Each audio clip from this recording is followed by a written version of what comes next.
Film की शुरुआत Luke Graham नाम के एक अंतरिक्ष यात्री से होती है, जिसके घर पर फेयरवेल पार्टी हो रही होती है। वह मंगल ग्रह पर अपनी आने वाली यात्रा का जश्न मना रहा होता है। उसे अलविदा कहने के लिए उनके तमाम चाहने वाले और जानने वाले पार्टी में मौजूद होते हैं, लेकिन जिम मैकोनेल नाम का उनका एक कलीग जो उसी मिशन के लिए तैयारी कर रहा था, अपनी वाइफ की हाल ही में मौत के कारण ल्यूक के साथ पार्टी में शामिल नहीं हो पाएगा। इसके बाद सीन तेजी से 13 महीने आगे बढ़ता है, जहां ल्यूक और उसके साथी एस्ट्रोनॉट सफलतापूर्वक मंगल ग्रह पर पहुंच गए होते हैं। इस बीच जिम सहित ल्यूक के अन्य सहयोगी वर्ल्ड स्पेस स्टेशन के कमांड सेंटर पर नजर रख रहे होते हैं और क्रू के साथ कांटेक्ट में होते हैं। लेकिन तभी कहीं से एक विशाल भंवर आ जाता है और अंतरिक्ष यात्रियों पर अचानक हमला कर देता है। इसका दुखद परिणाम यह होता है कि ल्यूक को छोड़कर सभी की मौत हो जाती है। भंवर से एक बेहद शक्तिशाली इलेक्ट्रोमैग्नेटिक पल्स निकलती है, जो अंतरिक्ष यान के इलेक्ट्रॉनिक उपकरणों को बहुत ज्यादा नुकसान पहुंचाता है। अब एक बार जब सब कुछ तबाह हो जाता है तो अजीब सा फॉर्मेशन दिखाई देता है। यह एक विशाल इंसानी चेहरा जैसा होता है, जो दर्शाता है कि मंगल ग्रह पर कभी होमो सेपियंस का निवास था। इस बीच हैरान और घायल ल्यूक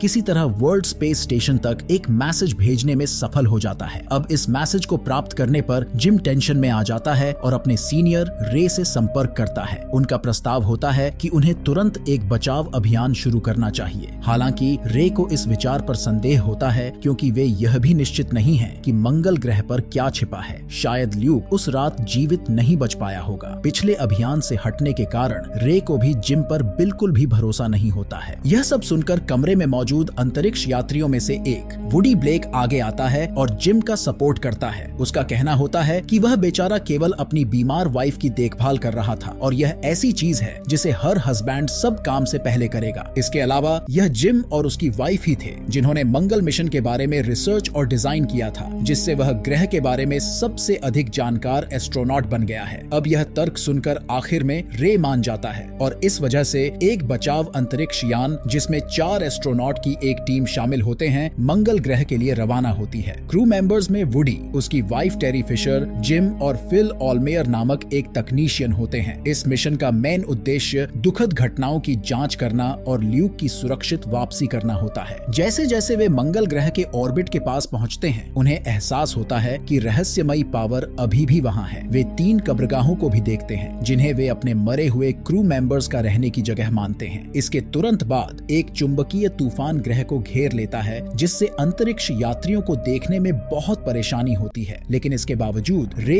एक वीडियो मैसेज भेजता है, जिसमें उन्हें मंगल ग्रह पर उतरने की परमिशन मिलती है। वुडी जिम को यह खबर बताने के लिए जाता है, लेकिन उसे यह देखकर आश्चर्य होता है कि जिम अपनी वाइफ के साथ बिताए पलों को याद कर रहा होता है। इसके बाद टीम मंगल ग्रह पर उतरने की तैयारी शुरू करती है, लेकिन जैसे ही वे ऐसा कर रहे होते हैं, छोटे उल्कापिंडों का झुंड अचानक उनके अंतरिक्ष यान से टकरा जाता है, जिस वजह से उनका यान क्षतिग्रस्त हो जाता है और फिल की बांह पर भी चोट लग जाती है। इस घटना से एटमॉस्फेयर का भी रिसाव होने लगता है, इसलिए क्रू तेजी से मरम्मत करना शुरू कर देते हैं। अब यान में रिसाव इतना छोटा होता है कि उसका पता ही नहीं चल पाता है। इसके लिए टेरी एक शानदार दिमाग लगाती है। वह जूस का एक पैकेट निचोड़ती है, जिससे वह दरार की ओर तैरने लगता है और उसमें से रिसने लगता है, जिससे वे होल को आसानी से खोज लेते हैं। इसके साथ वुडी बाहरी अंतरिक्ष में रिपेयर करने के लिए तैयार हो जाता है और दरार को ठीक करने के लिए लिक्विड का यूज करता है। अब इस रिसाव के कारण जिम का दम घुटने से वह मौत के कगार पर पहुंच जाता है, लेकिन वह किसी तरह बच जाता है। इधर क्रू को पता ही नहीं चलता है कि हाल की टक्कर के कारण उनके अंतरिक्ष यान के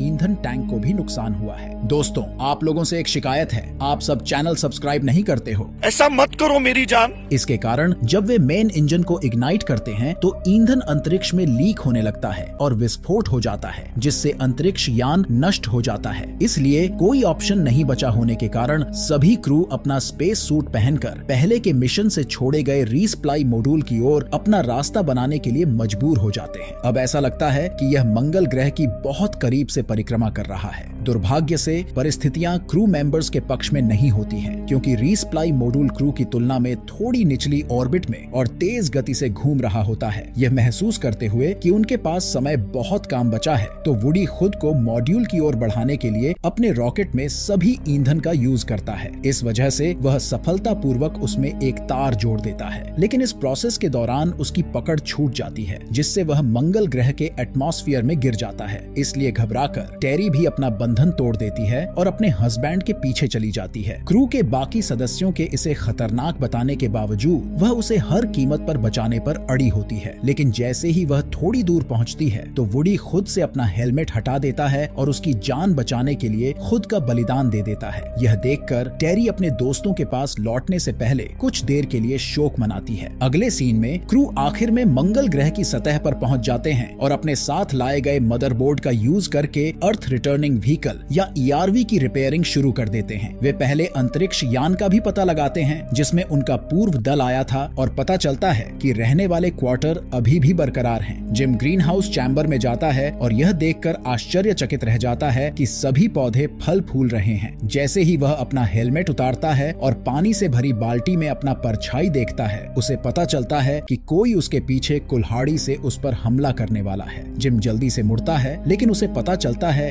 कि यह तो ल्यूक है। लेकिन वह बिल्कुल ही पागल हो गया होता है क्योंकि वह महीनों से इस ग्रह पर अकेला है। पर जब जिम उसकी वाइफ और बेटे का नाम लेता है तो वह शांत हो जाता है। अब ऐसा लगता है कि ल्यूक का अपने लोगों के अलगाव और नुकसान से दिमाग खराब हो गया है, जिससे उसमें मानसिक तनाव के कुछ लक्षण दिखाई दे रहे हैं। फिर भी वह अपनी टीम द्वारा की गई खोजों को बचावकर्ताओं को दिखाता है, जिसमें वह उन्हें एक विशाल इंसानी चेहरा दिखाता है। वह आगे बताता है कि अपने एकांत समय के दौरान उसने इस संरचना की रहस्यमय प्रकृति को जानने की पूरी कोशिश की। इसके बाद ल्यूक बचावकर्ताओं को अपनी सबसे महत्वपूर्ण खोज दिखाता है। यह एक रिकॉर्डिंग होती है जो स्ट्रक्चर के आसपास सुनाई देने वाले अजीब शोर को कैप्चर करती है। महीनों के एनालिसिस के बाद ल्यूक साउंड को इंसानी DNA के 3 डायमेंशनल के रूप में दिखाता है। उनका सिद्धांत होता है कि यह किसी के द्वारा छोड़ा गया सिग्नेचर की तरह है। कुछ घंटों के रिसर्च के बाद जिम और उसके दल को पता चलता है कि जिन रहस्यमय संकेतों का उन्होंने सामना किया है वे केवल सिग्नेचर ही नहीं है बल्कि एक तरह का पासवर्ड है। इस संकेत के लिए इंसानी DNA सीक्वेंस को पूरा करने के लिए आवश्यक क्रोमोसोम्स की एक लापता पेयर के इनपुट की जरूरत होती है। असल में यह रचनाकारों द्वारा छोड़ा गया एक टेस्ट जैसा लगता है और पिछली टीम के इस पर गलत पासवर्ड के कारण ही अटैक हुआ था। अब जिम को विश्वास होता है कि इस टेस्ट को पास करने के लिए उन्हें सीक्वेंस को पूरा करना होगा। इसके लिए वे रडार को उस ओर करके पासवर्ड सिग्नल ट्रांसमिट करने के लिए एक रोवर तैनात करते हैं और उनकी योजना काम कर जाती है और स्ट्रक्चर के किनारे पर एक जगह से एक अजीब चमकदार रोशनी निकलती है। जबकि फिल ERV की रिपेयरिंग के लिए वहीं पर रहता है तो शेष चालक दल के सदस्य अधिक जांच करने का डिसीजन लेते हैं। जैसे ही वे स्ट्रक्चर के अंदर पहुंचते हैं, प्रवेश द्वार खुद ही सील हो जाता है, जिससे उनका फील्ड से संपर्क भी टूट जाता है। कुछ ही समय बाद उन्हें एहसास होता है कि यहाँ का वातावरण पृथ्वी के समान है। इसलिए वे अपना हेलमेट उतार देते हैं और सामान्य रूप से सांस लेना शुरू कर देते हैं। जैसे ही वे आगे बढ़ते हैं, वे एक विशाल मंद रोशनी वाले रूम में पहुंच जाते हैं जो आश्चर्यजनक रूप से सोलर सिस्टम का 3D मॉडल होता है। अब क्रू मेंबर्स जो कुछ भी देख रहे होते हैं उससे वे सदमे में होते हैं। इतने वर्षों की कड़ी मेहनत और रिसर्च के बाद आखिरकार उन्होंने पता लगा लिया कि एलियंस वास्तव में मौजूद हैं। कुछ ही समय बाद एक मंगल ग्रह के व्यक्ति जैसा दिखने वाला एक होलोग्राफिक चित्र प्रकट होता है और बिल्कुल चुपचाप एक्सप्लेनेशन देना शुरू कर देता है। इससे पता चलता है कि सुदूर अतीत में मंगल पर भी जीवन और पानी था। हालांकि एक दिन सब कुछ बदल जाता है जब मंगल ग्रह पर एक विनाशकारी एस्टेरॉइड हमला करता है, जिससे उसका इकोसिस्टम पूरी तरह से नष्ट हो गया होता है। इसलिए बचे हुए मंगलवासियों को नई बस्तियों की तलाश में अपने ग्रह को खाली करने के लिए मजबूर होना पड़ता है। वे सूक्ष्म जीवाणुओं के रूप में अपने स्वयं के जीवन रूपों को भी प्राचीन पृथ्वी पर भेजते हैं। अरबों वर्षों के दौरान ये जीवन रूप पौधों और जानवरों में विकसित हो जाता है। आखिर में जैसा कि मंगल ग्रह के लोगों को उम्मीद थी, मनुष्यों ने जन्म लिया और पृथ्वी पर शासन करना शुरू कर दिया। इसका मतलब यह है कि वर्तमान मनुष्य और पृथ्वी पर मौजूद